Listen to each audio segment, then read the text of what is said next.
Krim bahwa berkas perkara sudah dilimpahkan kejaksaan, menunggu P21. Itu aja. Buat perkara siapa itu? Buat perkara kelima terpidana klien saya. Tapi saudara ketahui bahwa perkara Sakatatal udah putus. Karena perkara Sakatatal waktu itu sudah disidangkan di awal-awal karena dia kan masih di bawah umur. Saya juga menyaksikan pada waktu itu persidangan. Secara spontan aku lihat ada rekan saya di dalam, seorang jaksa namanya Indra Pribadi dari Jaksa Kejahatan Tinggi. Aku intip, kalau tidak salah ruangannya sebelah sana nih. Mungkin ini pengalihan ini kan ada perubahan bentuk nih. Ruangannya sebelah sana, ada pintu kaca. Aku lihat ini, kok ada Pak Indra di dalam. Aku masuk ke dalam, terus aku lihat ada persidangan anak di bawah umur dan suasana kebejanannya kelihatannya tidak bagus-bagus. Itu ada emosional daripada hakim waktu itu yang berpakaian preman, membentang-bentang lah kira-kira begitu suasana persidangan itu. Makanya saya katakan suasana kebejangan tidak bagus. Pengacara sebelum Pak Yogi itu siapa? Ibu Titin sama Almarhum Samsudin untuk kelima terpidana yang saya pegang. Waktu itu ada proses penyerahan pendampingan pengacara atau pemberitahuan? Keluarganya yang mencabut lalu menunjuk saya. Apa yang melatar belakangi Bapak mau mendampingi mereka ini? Begini, kebetulan ada di antara mereka memiliki famili juga seorang Ermi, tentara. Jadi keluarga ini mengeluh, kami ingin mendapatkan katakanlah akses yang lebih besar lagi karena terpidana ini kan sudah dilimpahkan ke Polda. Filosofinya seperti itu. Karena pengacara yang dari Cirebon ini kalau ke Polda kan mungkin jauh. Sehingga dia datang kantor saya dan sudah kenal sebelumnya, memperkenalkan saya dengan orang tua daripada saudara Eko pertama, yaitu Pak Kosim. Lalu mereka bercerita ada keluhan yang sangat fundamental bahwa putranya ditangkap tanpa ada sebab dan dituduh melakukan pembunuhan dan pemerkosaan. Sehingga cerita tersebut membuat saya tertarik. Dan dicerita lagi ada keluarga-keluarga yang lain juga yang sangat miris ekonominya dan perlu bantuan seorang lawyer yang profesional. Sehingga waktu itu oke, saya akan pertimbangkan, saya bicara dengan tim saya, kita berangkat ke Cirebon melihat keadaan-keadaan daripada orang-orang mereka. Memang betul apa adanya. Kita bayangkan keluarga mereka kan keluarga kelibangunan semua. Jadi ya kalau dikatakan Prorio ya sudah, saya okekan pada saat itu. Sehingga saya menerima walaupun bertahap puasa yang pertama saudara Eko tanggal 23 atau 27 September lalu 2 minggu kemudian dari 4 keluarga ini menyerahkan juga kepada saya. Tetapi tentunya ada secara administrasi kepada Ibu Titin, Pak Samsudin mereka cabut. Kira-kira gitu. Setelah saudara berkomunikasi kemudian menunjuk lawyer, langkah-langkah apa aja yang awal yang saudara lakukan? Apakah ada upaya pertama? Tadi saudara katakan bahwa ada mukanya hancur-hancur gitu. Apakah tetap melanjutkan membuat satu laporan ke Propam atau saudara sudah mengetahui pengacara sebelumnya sudah melaporkan ke Propam atau ke Komnas HAM? Tolong saudara jelaskan kepada kami. Baik, terima kasih. Jadi setelah saya mendapatkan kuasa yang pertama dari saudara Eko atau orang tuanya pada saat itu, Pak Kosim, saya langsung mengakses ke Polda, menyampaikan saya adalah kuasa hukum daripada saudara Eko. Dan rekan-rekan di Polda welcome sama saya karena saya juga mantan penyidik dari Polda. Artinya mereka sangat baik lah gitu ya. Dan saya minta bertemu dengan saudara Eko. Dan mereka datangkan dari ruang tahanan dan kita bicara, didampingi juga orang tuanya, Pak Kosim.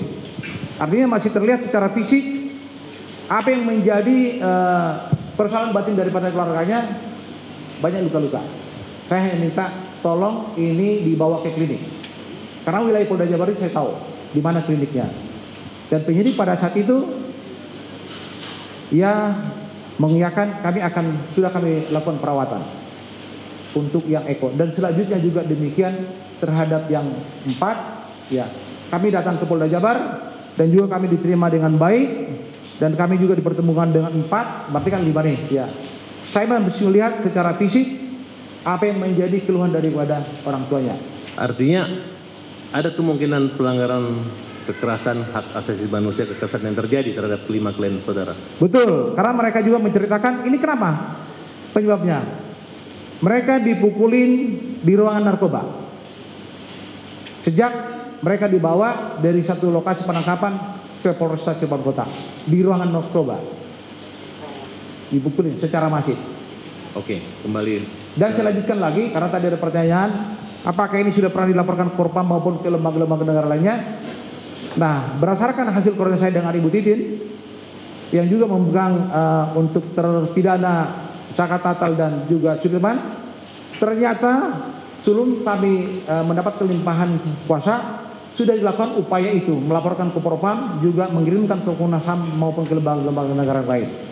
Jadi upaya selanjutnya saya tidak lakukan kecuali saya hanya meminta kepada penyidik Polda Jabar mengirim surat secara formal agar mereka dirawat. Karena khawatir apabila tidak rawat, rawan terhadap kesehatan tubuhnya dan juga minta gelar perkara. Itu yang saya lakukan dan mendampingi mereka pada saat di BAP dan mereka semua mencabut apa isi BAP yang dibuat di Kepolisian Cirebon Kota. Dicabutnya di mana? Dalam bentuk BAP pada terjadi dialog tanya jawab. Pada saat pemeriksaan tersebut? Pada saat pemeriksaan tambahan di Polda Jabar. Oh, berarti dari Polda itu sudah ada pencabutan ya? Sudah. Jadi kalau sekarang ada berada di luar, dong ini itu omong kosong semua. Kita sendiri yang mendampingi kok. Oke, baik. Saya kembali lagi ke awal.